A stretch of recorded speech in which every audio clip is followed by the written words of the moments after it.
Agora vamos falar então sobre uma outra teoria, né? O catastrofismo, ainda sobre as hidroplacas, mas agora uma outra proposta, né?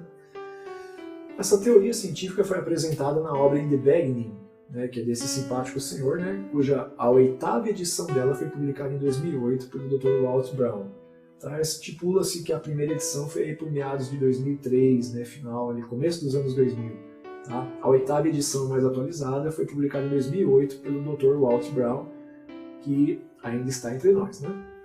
Então, olha só, modelos simulados pelo computador, baseados nessa teoria do Dr. Walt Brown, né, perfurando poços na Rússia, na Alemanha, né, diferentes lugares, com profundidade de 12 e 9 km respectivos, né, um poço cavado em linha reta para baixo aí, com 12 km e outro com 9, para estudar como é que é as partes mais fundas, né, dos sedimentos, indicam que na Pangeia, antigamente, as montanhas tinham aí no máximo 2,5 km acima do nível do mar. Tá? E os mares eles tinham em média ali 3,5 km de profundidade, tá? Sendo que tudo era muito nivelado na época da Pangeia. Esse modelo ainda fala que a uns 12 km de profundidade nas placas tinha um lençol de água, né, que era como um sistema de encanamento ali no meio das rochas ali. Então é como se você pega ali a placa continental, a Pangeia, perfura 12 km, lá embaixo você acha ali um sistema de encanamento, ali, um lençol de água, né, muito grande. E esse mega reservatório de água nas partes mais profundas, de alguma forma, chegou à superfície. Tá? Essa é a teoria apresentada pelo Dr. Walt Brown. Vale ressaltar que ele não é cristão. Tá? Então, segundo o modelo do Dr. Walt Brown, o catastrofismo, né, que é apoiado na formação da Terra como você conhece hoje, resultante de uma grande catástrofe que ocorreu no passado, ele não está falando de dilúvio, ele está supondo alguma grande catástrofe. Tá? Então ele divide, para explicar como isso pode ter acontecido, ele apresenta 4 fases aí. A primeira fase seria a ruptura, a segunda fase, inundação, a terceira fase, deriva continental e quarta fase, acomodação. Então vamos ver cada uma dessas etapas, né, e qualquer semelhança pode não ser mera coincidência. Lembrando que é um modelo científico de um homem não cristão apresentado para tentar explicar como a Terra se formou do jeito que ela é hoje. Tá?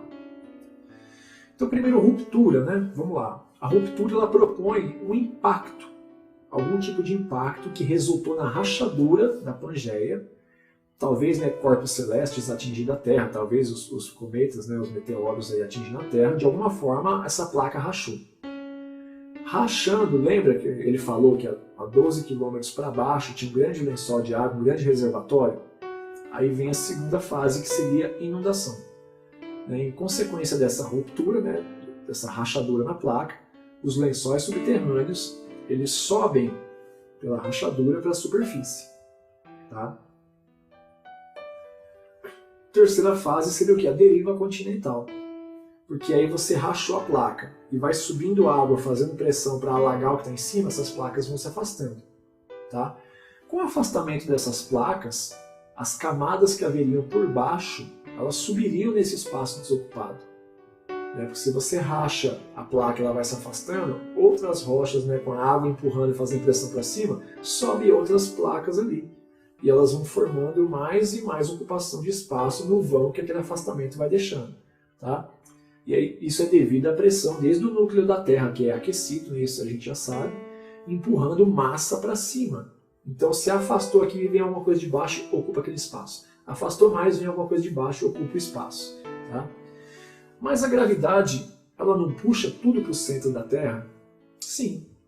Mas em contrapartida, o aquecimento do magma no centro da Terra, ele baixa a densidade da placa, ela fica mais leve, fazendo elas quererem subir para boiar.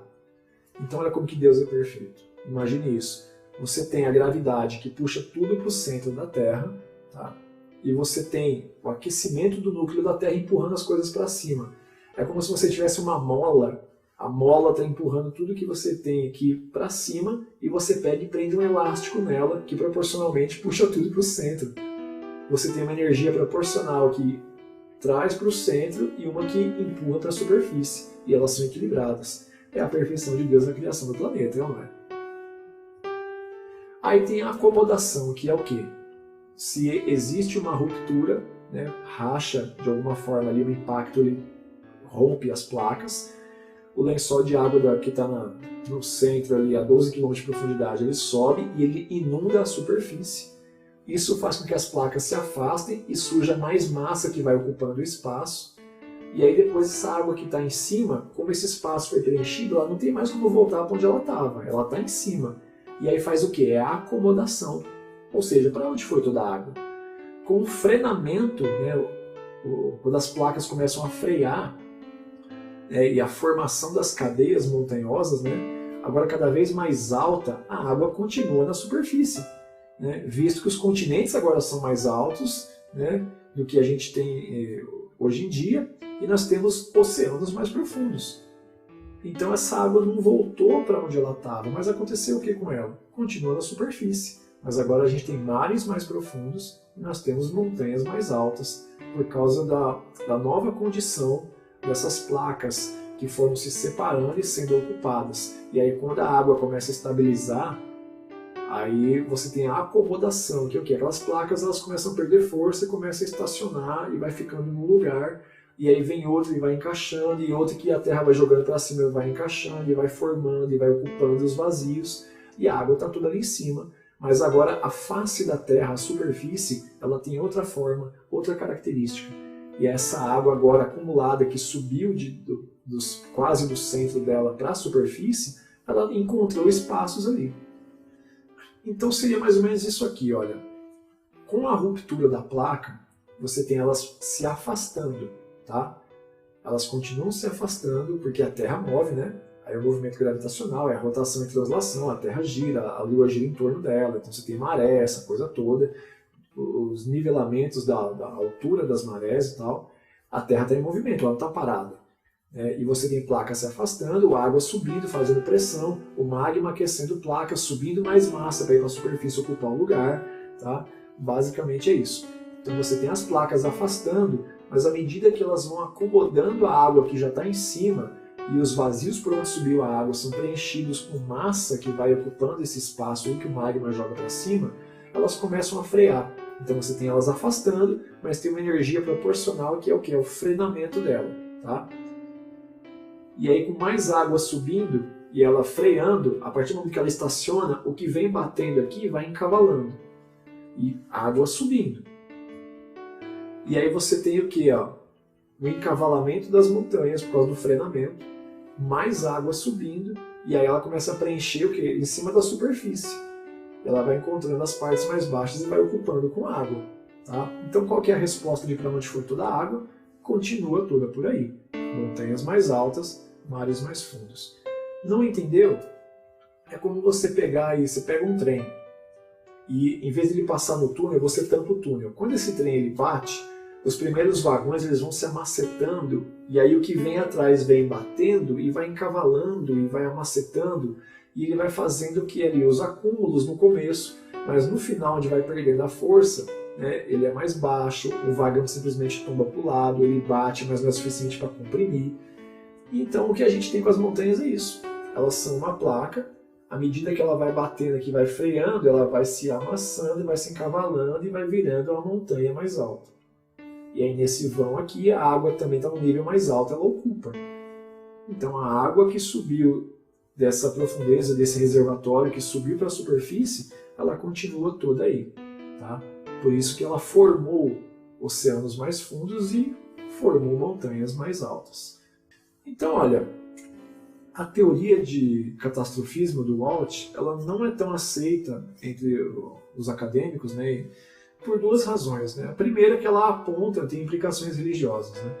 Por quê? Porque essa teoria dele é muito parecida com o dilúvio do cristianismo, mas também é parecida com a epopeia de Gilgamesh, do hinduísmo, por exemplo. Tá, que conta uma história parecida com o dilúvio. Se tiver curiosidade, vai no Google lá e coloca a epopeia de Gilgamesh, igual está escrito aí, você vai ver a história que ele conta lá do alagamento. Tá? Veja que o Dr. Walt nem é religioso, pelo menos cristão ele não é. Tá? E a teoria dele propõe que aconteceu alguma coisa muito parecida com o dilúvio para a Terra ficar como ela é. Tá? E uma segunda coisa, né, Essa teoria do catastrofismo dele aponta um evento relativamente recente. Para que a Terra tomasse essa forma depois dessa catástrofe, né, esse evento teria que ter acontecido aí de 4 a 5 mil anos, para que o continente, né, os continentes se separassem, as montanhas viessem a ser o que são hoje, os canyons, né, que para eles também, uma vez que a ciência data que a Terra tenha bilhões de anos, ela não aceitaria uma teoria dessa formação de cadeias rochosas e canyons, né, e nem separação dos continentes há 4 ou 5 mil anos atrás. Aí, tá? Então, infelizmente, essas duas razões que a teoria dele não é bem aceita. Mas veja só o quanto ela aparece com o nosso dilúvio bíblico, né?